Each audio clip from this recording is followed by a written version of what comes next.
So ito yung from Maa going to Bakaka, itong ginagawang tulay dito. Bypass road, exist road. Then ito yung Aeon Blue dito sa Bakaka. So ito yung update natin ngayon.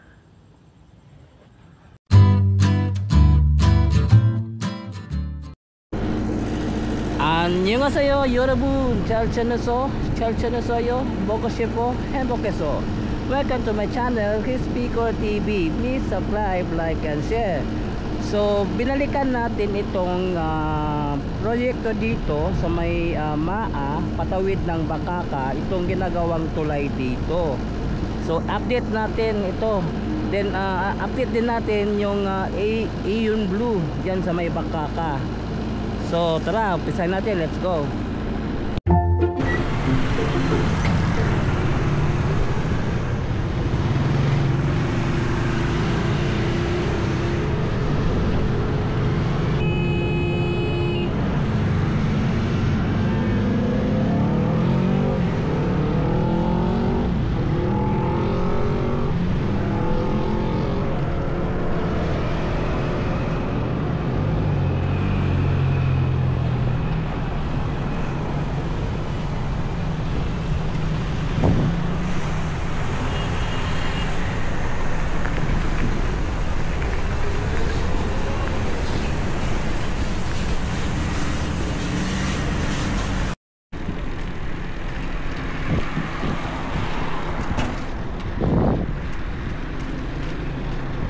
Ngayon, puntahan natin ngayon ang Bakaka, yung ginagawang tulay dyan, kamustahin natin. Then puntahan din natin yung Aeon Blue dyan sa may Bakaka, kamustahin din natin.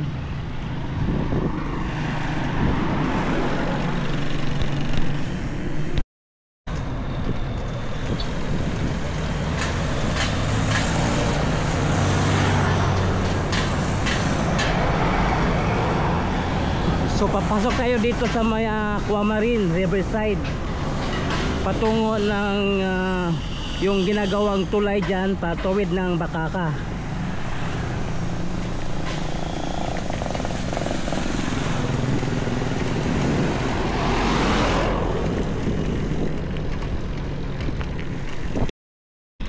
Maganda itong daanan, ito access palabas ng Bahada or El Rio Division Road.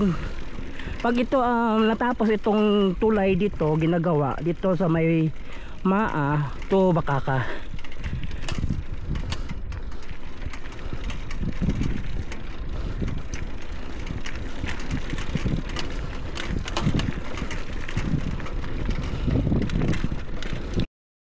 So dito nakikita natin dito itong ginagawang tulay dito sa may Maa, patawid ng Bakaka.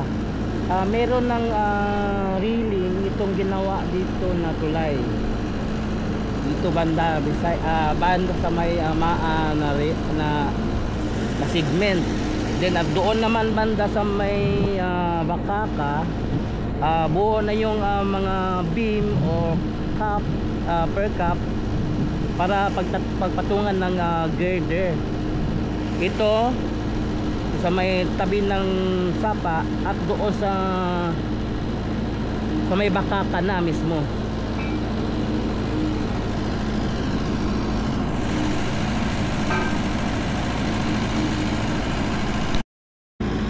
So napapansin natin dito, no, hindi pa nilagyan ng girder dito sa banda sa may Sapa, din patungo ng Bakaka. So hindi pa nilagyan. So dito pa lang yung tinrabaho. Totally tapos na yung beam dyan sa may Sapa, pati doon sa may Baka segment. Pero hindi pa nilagyan ng girder. Iwan kung kailan nilalagyan ito ng girder.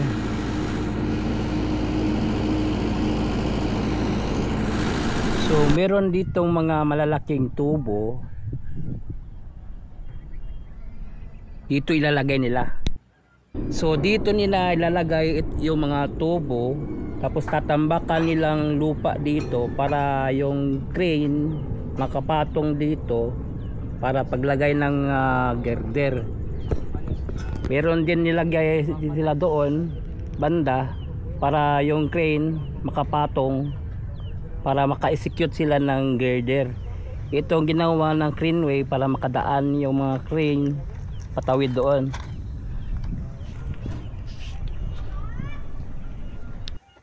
Pati dito ipapatong yung crane.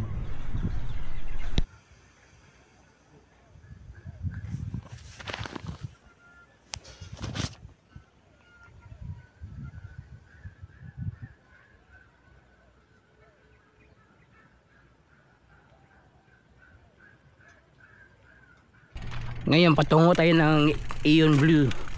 Update natin yon. Tara, let's go. So ito yung Bakaka, yung paakyat papuntang Garcia Heights, papatungo ng Bahada. Then ito yung patungo ng Diversion Road, Rio. Ito yung Bakaka, makikita natin dito yung tatlong building ng Aeon Blue.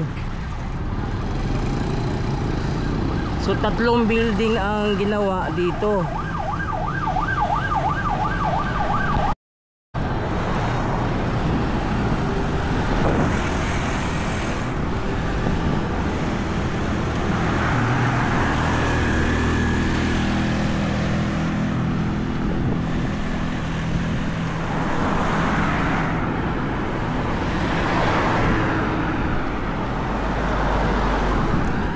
So ito na yung Aeon Blue, tatlong building, matataas.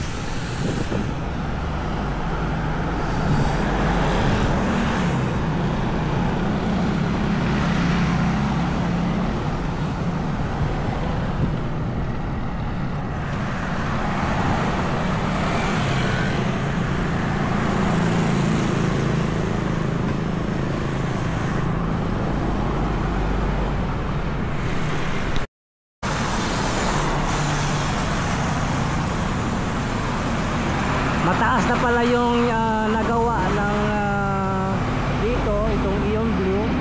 Itong dalawang building mataas na. Ito papunta pa.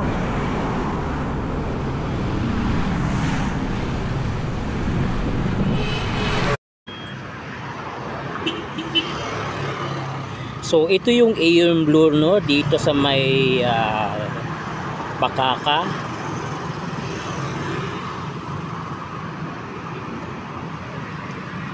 So nakikita natin tatlong building ang ginawa dito.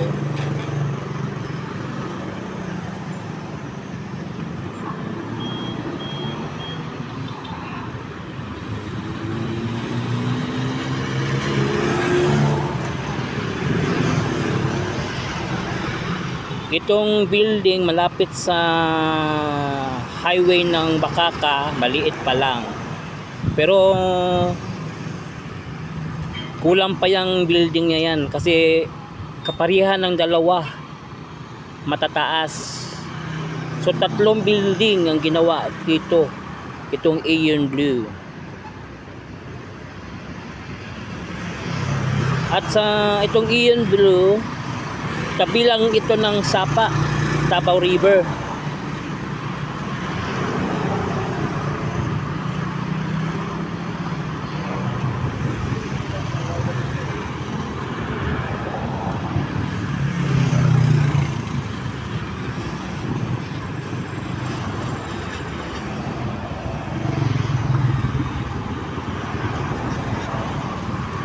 Ito yung Bakaka Road. Mula doon sa Garcia Heights patungo ng Bahada, then patungo ng Diversion Road, El Rio.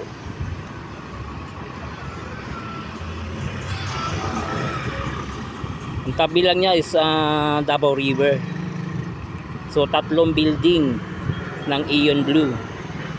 Malalaki, maganda yung disenyo ng building ng Aeon Blue.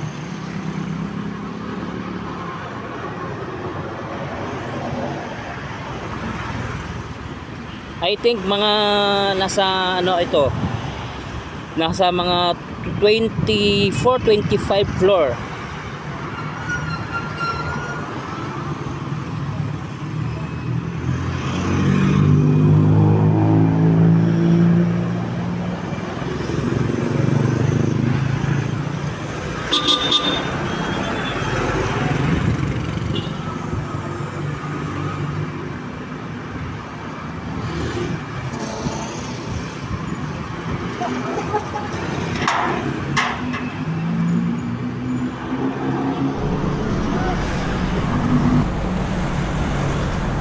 So yun, nakita natin yung Aeon Blue dito sa may Bakaka. So mataas na, 3 building ang ginawa dito.